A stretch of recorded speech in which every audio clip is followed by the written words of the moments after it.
వెళ్ళమని సతీదేవికి అనుమతిస్తే దక్షయజ్ఞంలో అవమానం జరిగితే అది అశుభమని, వెళ్లకుండా వారిస్తే ఆమెకు మనోవేదన కలుగుతుందని మనసులో భావిస్తూ ఊరకున్నాడు శివుడు.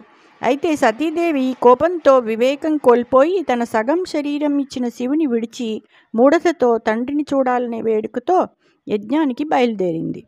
ప్రమథులు యక్షులు నిర్భయంగా నందీశ్వరుని ముందుంచుకుని నడుస్తూ సతీదేవిని వృషభవాహనను చేసి శంఖాలు, దుందుభులు, పిల్లనగ్రోవులు మోగిస్తూ యజ్ఞం జరిగే వైపు పయనించారు.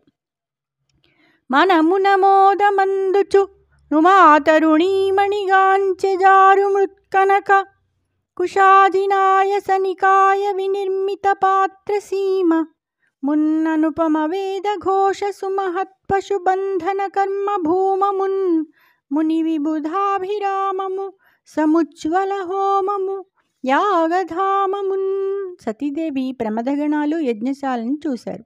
అందులో చెక్కతో, మట్టితో, బంగారంతో, లోహంతో చేసిన పాత్రల దగ్గర వేదఘోషలు ఆకాశమంటుతున్నాయి. యజ్ఞ పశువును బంధించారు. మునులు దేవతలతో ఉజ్వల హోమాలతో ప్రకాశించే యాగశాలను వారు చూశారు. జై శ్రీకృష్ణ.